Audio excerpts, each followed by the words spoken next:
नमस्कार, एक बार फिर दोबारा से स्वागत आपका हरियाणा न्यूज़ 24 पे। मैं हूं मुन्ना लांबा, मेरे सहयोगी हिमांशु लांबा के साथ हम मौजूद हैं रेवाड़ी जिले में और खोड़ ब्लॉक में मौजूद है, दक्षिण हरियाणा में अहिरवाल क्षेत्र में गोठड़ा अहिर में मौजूद हैं और हमारे साथ खास बातचीत हो रही है आज शुभम यादव से। आईएमटी किया, सिलेक्शन हुआ आईएमटी में। कई बच्चों का, हजारों बच्चों का सपना होता है और वो तैयारी भी करते हैं आईएमटी के लिए। कई सफल हो जाते हैं, कई असफल हो जाते हैं, लेकिन असफल होने का मतलब ये नहीं है कि वो निराश होकर घर पे बैठ जाएं। शुभम यादव कर सकते तो तुम क्यों नहीं कर सकते? इनकी यात्रा कितनी लंबी रही, कितना कठिन डगर रही, सब जानने की कोशिश करेंगे आज इनसे। शायद ही आप भी कुछ सीख के जाएंगे। शुभम, आपका बहुत बहुत स्वागत Haryana news 24। Thank you sir. Shubham, आपके पिताजी का क्या नाम है? मेरे पिताजी का नाम मिस्टर संजय कुमार है। क्या काम करते हैं? वो क्लर्क हैं पीडब्ल्यूडी डिपार्टमेंट में। और दादाजी? दादाजी खेती बाड़ी करते हैं। क्या नाम? रामकिशन जी। और आपकी माताजी हमारे साथ बैठी हैं, इनका? हाँ, इनका नाम रीना यादव है। ठीक है। तो आपकी माताजी भी पढ़ी लिखी है, पिताजी भी पढ़े लिखे हैं? हाँ दोनों? हाँ। शुभम, कैसा लग रहा है? आईएमटी करना सब बच्चों का सपना होता है लगभग, और लाखों बच्चे एग्जाम देते हैं, लेकिन कहीं ना कहीं सब सफल तो नहीं हो पाते, लेकिन फिर भी कोई सफल होते हैं। उनके तो वो कहते हैं ना भाई, चांदी चांदी आगे चल के। क्योंकि अगर हम प्राइवेट सेक्टर में जाएंगे तो कोई 50 लाख का पैकेज मिलेगा, किसी को 1 करोड़ का पैकेज मिलेगा, किसी को 40 लाख का साल का पैकेज मिलेगा। अलग अलग तरीके के पैकेज होते हैं। कोई सरकारी जॉब में भी चला जाता है। कैसा लग रहा है? बहुत अच्छा लग रहा है, इतने अच्छे नंबर आ गए एडवांस वाले पेपर में। शुभम, अभी आपने जो जर्नी आपने शुरू की, तो उसमें ये पढ़ाई आपकी टोटली बाहर रही है या फिर गांव में ही रह के पढ़ाई की आपने? मैंने 10वीं तक की पढ़ाई तो गांव में ही करी थी, गांव में रहकर बाहर के स्कूलों में। और 11वीं 12वीं की पढ़ाई मैंने सीकर जिले राजस्थान में पढ़ाई करी थी। तो सब अब यहाँ जो पढ़ाई की तो नॉर्मल तरीके से नॉर्मल स्कूलों में आपने 10वीं तक की पढ़ाई की? हाँ हाँ, एकदम नॉर्मल तरीके से 10वीं तक की पढ़ाई करी है। ये जेई की सफ़र मेरा तो 11th में ही चालू हुआ है, ये मान के चलो आप। यहाँ से 10वीं तक की पढ़ाई की, उस समय क्या रहा? किसने कहा इस फील्ड में जाना है, जेई मेंस करना है, आईएमटी पीएमटी करना है, बाद में हमें सिलेक्शन का होगा हमारा? ये किसी ने, मम्मी पापा ने फोर्स, या फिर आपका खुद का दिमाग था, या मम्मी पापा का ये सपना था कुछ? मुझे तो पढ़ाई में ज़्यादा दिक्कत आती नहीं थी, और वैसे देखें तो 10वीं के आखिरी में बच्चे भी बात करने लग जाते हैं कि 11वीं में क्या लें, मेडिकल जाएं, नॉन मेडिकल जाएं, आर्ट्स कॉमर्स लें। तो बात करते समय पता चला कि नॉन मेडिकल लें तो जेई का पेपर दे सकते हैं। जेई काफ़ी कठिन एग्ज़ाम होता है, तो मैंने खुद सोचा देखते हैं क्या मैं भी कर पाऊँगा इस एग्ज़ाम को। बाकी वैसे देखें तो मैथ में भी इंटरेस्ट काफ़ी था मेरा। तो अभी कैसा लग रहा है? अभी तो बहुत अच्छा लग रहा है, इतना अच्छा रिजल्ट आया है। अच्छा, ये बताइए, चलो 10वीं तक की यहाँ पढ़ाई की, उसके बाद सभी बच्चे आपको देख रहे हैं, आप सीकर में पहुँचे, वहाँ चलो आपने पढ़ाई शुरू की अपनी, तो कौन सी किताब ज़्यादा मतलब आपको पढ़नी पड़ती हैं? क्या एनसीईआरटी भी इसमें लेनी पड़ती है, या फिर एनसीईआरटी की कोई ज़रूरत नहीं होती इसमें? वैसे देखें तो कुछ सब्जेक्ट जैसे केमिस्ट्री है, उसकी एनसीईआरटी पढ़ना बहुत ज़रूरी होता है। फिज़िक्स और मैथ के वैसे सवाल देखें ना तो थोड़े मुश्किल आते हैं एनसीईआरटी से। एनसीईआरटी करने की ज़रूरत नहीं है, लेकिन अच्छा ही होगा अगर आप सबके एनसीईआरटी साथ साथ लेके चलो तो। तो +2 के बाद आपने अपनी पढ़ाई जारी कर दी, भाई अब जेई मेंस करना है, उसके बाद अब आईएमटी करना है, मतलब वहाँ से शुरुआत आपकी होगी? हाँ हाँ। तो ये कितने दिन में जैसे आपने ये अपना पड़ाव पार कर लिया? जैसे 11th में गया था मैं सीकर में, फिर 11th के बाद 12th का पेपर मैंने वहीं से ही दिया। मैं घर पे मुश्किल से 1 हफ्ते आया करता था, दिवाली की होली की छुट्टियों में उधर ही पढ़ता था मैं हॉस्टल में रहकर। मम्मी पापा आ जाते थे कभी हफ्ते में या 2 हफ्ते में एक बार मिलने। तो यहाँ पढ़ाव काफ़ी कठिन रहा है। अच्छा, वहाँ रहे जब उस समय आपने, तो किताबों के बारे में बता नहीं, एनसीईआरटी तो आपने बता दिया, चलो एनसीईआरटी में आपने फोकस किया, एनसीईआरटी भी बहुत ज़रूरी है। इसके साथ साथ कौन सा राइटर, कौन सा लेखक है जिसको आप रेफ़र करेंगे, ये भी बहुत ज़रूरी है इसके लिए? जी देखिए, तो ज़्यादातर तो कोचिंग के जो वो देते हैं ना अपने से, कि जैसे एडमिशन लिया तो उनके खुद के मॉड्यूल होते हैं, वो कर लें, वो भी काफ़ी होता है। लेकिन आप किसी राइटर को रेफ़र करना चाहेंगे? हाँ, जैसे फिजिक्स में HC वर्मा होती है, वो काफ़ी हेल्प करती है। तो कभी मम्मी पापा का भी ये सपना रहा है कि बेटा जाए वहाँ, कुछ ऐसा करे, कुछ ऐसा कुछ होगा? नहीं, मैंने तो खुद से ही सोचा था जेई का पेपर दे लेते हैं, काफ़ी मेहनत करी, मम्मी पापा को भी यकीन नहीं हुआ इतना अच्छा रिजल्ट आया मेरा। ये पहला अटेम्प्ट था? हाँ, ये मेरा पहला अटेम्प्ट था, इसी साल मैंने 12th दिया था। पहला अटेम्प्ट था। +2 में पढ़ रहे थे बच्चे, शुभम यादव, और पहले अटेम्प्ट में ही आईएनटी में सिलेक्शन हो गया आपका। मैं सल्यूट करता हूँ शुभम यादव को, बहुत रियर होते हैं ऐसे बच्चे। और अभी आपका रैंक कुछ बताना चाहिए? मेरा ऑल इंडिया रैंक तो 1168 आया है, और ओबीसी का रैंक देखे तो 194 में आया है। ओबीसी में 194, पहला अटेम्प्ट। अभी कुछ आपका ये सुधारना भी चाहेंगे, या फिर ये हो गया, अब आगे कुछ अलग से एनडीए वगैरह या फिर आईएएस आईपीएस कुछ ऐसा देखेंगे, अच्छी वगैरह? मैंने तो सोचा नहीं था इतनी अच्छी रैंक आएगी, मैं तो काफ़ी खुश हूँ इस रैंक से। अब जेई तो हो गया, अब और कोई एग्ज़ाम देना होगा तो ठीक, अभी तो वैसे आईआईटी जाएंगे। शुभम, यहाँ तक तो आप आ गए, आगे कर जाएंगे तो अच्छा खासी सैलरी होगी, या फिर सरकार की अगर कुछ अलग पेपर देंगे वो अलग मैटर रहेगा आपका। आपका पढ़ाव काफ़ी कठिन रहा है, कितने घंटे पढ़ाई करनी पड़ी आपको? 4 घंटे, 6 घंटे, 8 घंटे? और पढ़ाई के दरमियान अपने मोबाइल से कितने सामग्री उठा पाए? क्या मोबाइल का यूज़ कर सकते बच्चे? वहाँ से कितनी सामग्री उठाएं? अगर उठाएं तो आपने क्या क्या सामग्री उठानी पड़ी वहाँ से?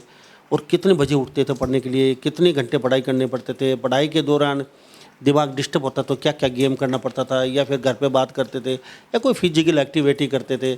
उसके दरमियान कभी आप गफलत ही मार लेते, भाई चलो ब्याह शादी में चलते हैं, घूमने फिरने चलते हैं यार प्यारा दोस्त को, या सब अवॉइड करके आप लगातार अपनी पढ़ाई पे फोकस कराइए? इस सारी बातों को क्या कहेंगे? कोचिंग में जाता था तो इससे रूटीन फिक्स सा ही हो गया था, या तो सुबह कोचिंग होती थी या शाम को कोचिंग होती थी। सुबह शाम कभी भी हो, अपना जल्दी उठता था, नहाता था, फिर खा पी के थोड़ा आराम करके फिर पढ़ाई करता था। बीच में मतलब ऐसा नहीं रहता था कि लगातार पढ़ना हो, अपना 1-1.5 घंटा फिक्स कर रखा है, उसके बाद 10-15 मिनट का ब्रेक करा। उस ब्रेक में भी चलो थोड़ा बाहर पैदल घूम लिए, या फिर थोड़ा ऐसे ही लेट गए, सोए नहीं, बस ऐसे ही लेट गए। तो कितने घंटे माने आप ज़रूरी है पहले अटेम्प्ट में ही, अगर कोई बच्चा आपकी तरह आईएनटी ज्वाइन करना? जी देखे तो 4-5 घंटे से तो ज़्यादा ही होने चाहिए, इससे कम में तो बड़ा मुश्किल होता है। मेरा खुद 6 घंटे का था। तो इस दौरान कभी बीच में गैप भी मारना? कई बच्चे कहते हैं लगातार पढ़ना ज़रूरी है, बीच में 2 दिन का भी गैप लग गया तो हम 3 महीने पीछे चले जाते हैं। ऐसा तो होता ही है, फिर मान लो 2 दिन नहीं पढ़े, 3 महीने पीछे हो जाए तो थोड़ा बढ़ा चढ़ा के कह दिया, लेकिन वैसे फिर दिमाग पे भी जोर आता है कि मैं 2 दिन का काम नहीं हुआ, अब इसको जल्दी जल्दी करना है, तो वो इफ़ेक्ट तो डालता है अपने उस पर। इसलिए डेली पढ़ना चाहिए रूटीन के साथ। तो मम्मी पापा कभी आपके पास जाते तो ये कहते नहीं थे चलो बेटा घर पे हो जाएगा, अभी क्या जल्दी है? नहीं, फिर इन्होंने ये कहा नहीं नहीं नहीं, पहले अटेम्प्ट में ही आपको करना है, नहीं तो हमसे बुरा मत समझना, ऐसा भी कुछ? ऐसा तो कभी हुआ नहीं, घर वालों ने कभी कहा नहीं बेटा घर चल हो जाएगा, नहीं उन्होंने मेरे को ऐसे कहा कि पहले अटेम्प्ट में ही करना है, क्योंकि लग रहा था हाँ हो जाएगा पहले में ही, लेकिन ऐसा नहीं लगा था इतना अच्छा हो जाएगा। ये कैसे लग रहा था भाई पहले अटेम्प्ट में हो जाएगा? कोचिंग में देखते हैं ना कि कोचिंग में रैंक कितनी आ रही है, मान लो 1500 बच्चे दे रहे हैं पेपर, तो मेरे आ जाती थी आराम से, 50 के अंदर आ जाती, कभी 40 आ जाती, कभी 20 आ जाती थी, तो उसे लग रहा था हाँ हो जाएगा। नंबरों के हिसाब से भी कभी कभार टीचर से मिल के आ जाते थे हमारे, तो वो भी कह रहे थे हाँ फर्स्ट अटेम्प्ट में हो सकता है। तो गांव में स्वागत हुआ आपका? हाँ काफ़ी अच्छा। क्या कहेंगे गांव वालों के लिए? खुली जीप में बैठा के अच्छा फूल मालाओं से स्वागत? धन्यवाद गांव वालों का। हाँ हाँ। जी क्या कहेंगे बहन जी? आप खुशी हो रही है इस चीज़ की। आप कितने पढ़े लिखे हैं? मैंने एमए कर रखी है सर। आपने जॉब नहीं की? सर मैंने जॉब नहीं की है, परिवार के साथ रहना था, तो उनके साथ में ही जो जहाँ मिला वहीं कर लिया। पहले नेवी में तो पूरी जॉब यहाँ लगा दी आपने? सर हमने तो इधर पे ही लगाई है, इसके पापा ने भी जॉब छोड़ दी थी इसको तैयार करने के लिए।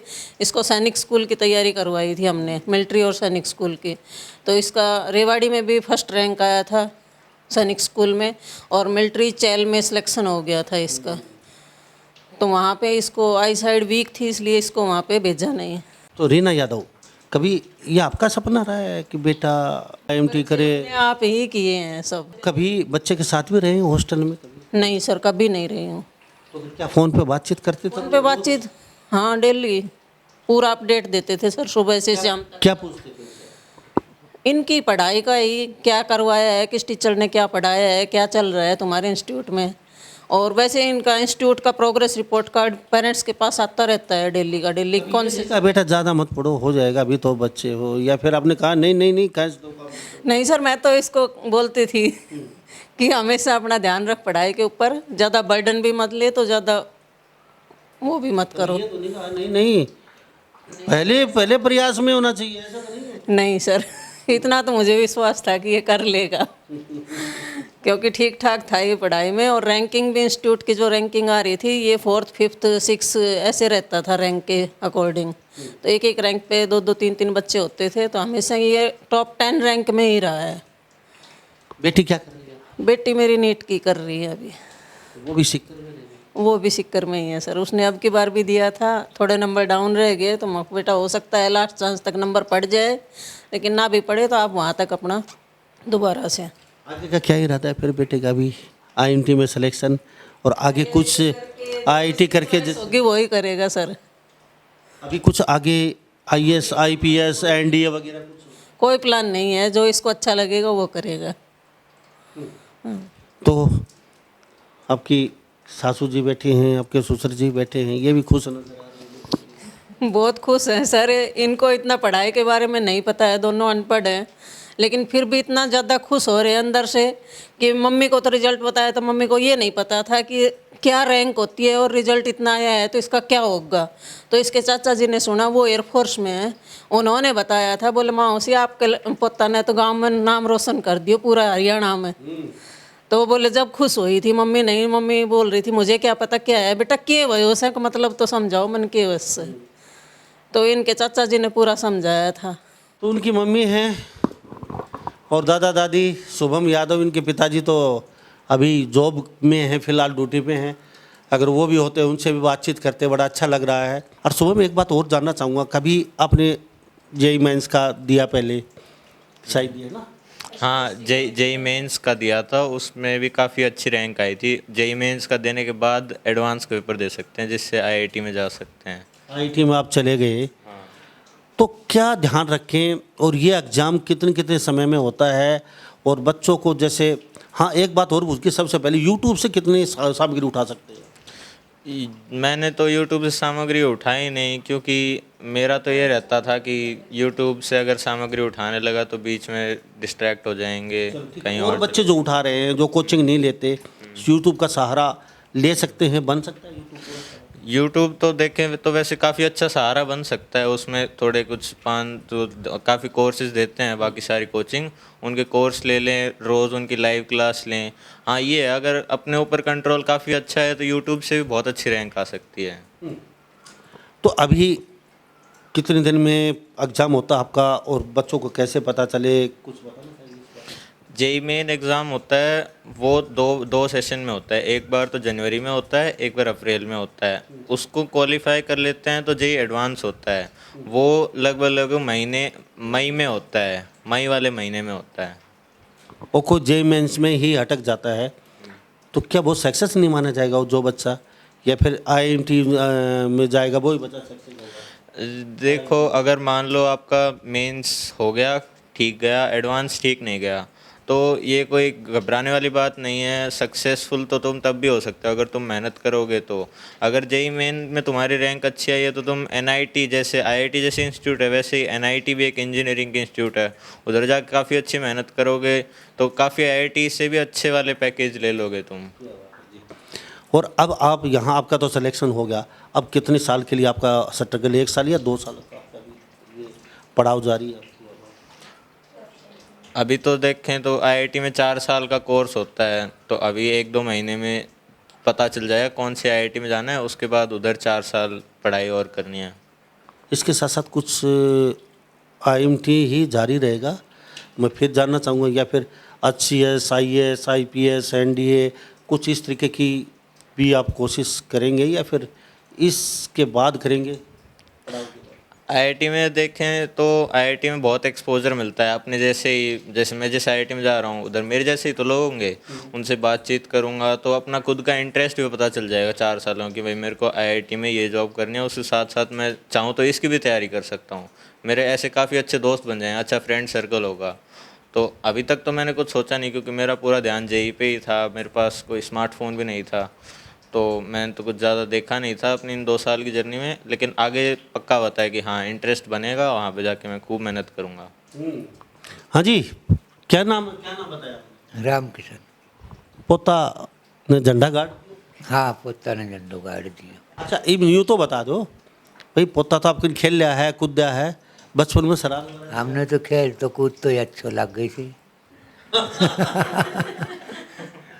खेल तो खुद तो सही लग गया। हाँ, खेले कूदे।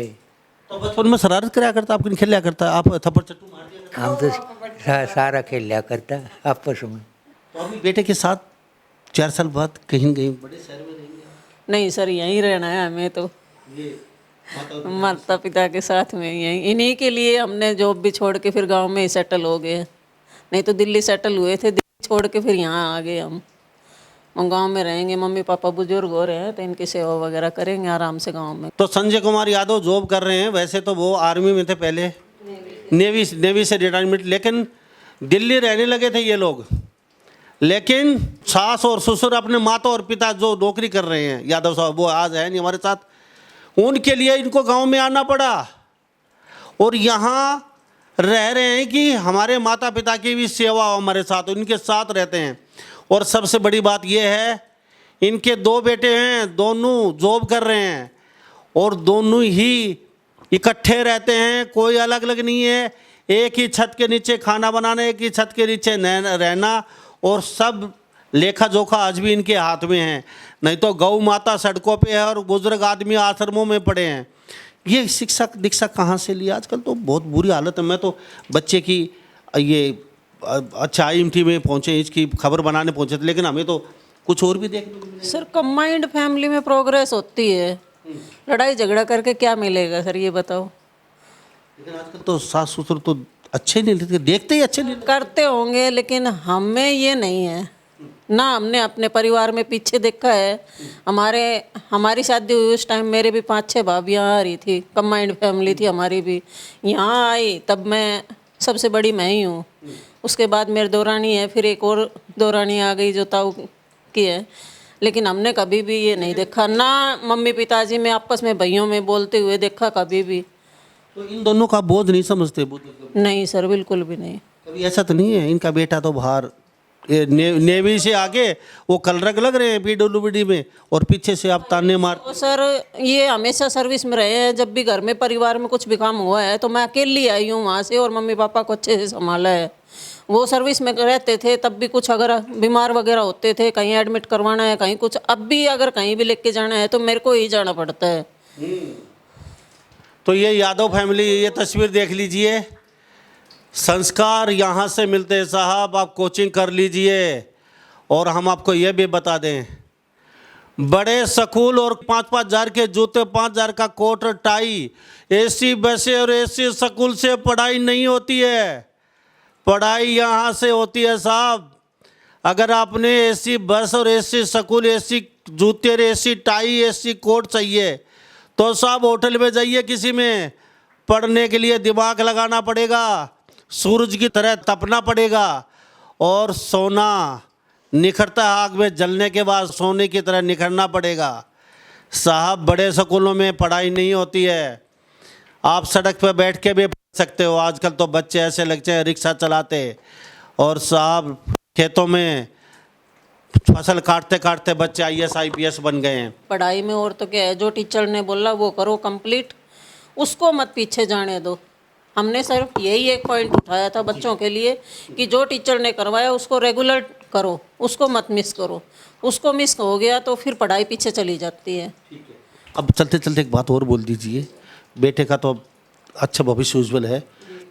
जब भी कोई बहू आती है, अपनी सास ससुर को आश्रम में मत भेजो, बड़े प्यार से रखो, वो माँ बाप की तरह ही होगा। सर हम तो यही चाहते हैं कि जब भी कोई लेडी अपना घर छोड़ के अपने माँ बाप को छोड़ के दूसरों के घर में जाती है तो जैसे वो अपने माँ बाप को रखती है ना, ऐसे ही आगे वालों को रखे ना।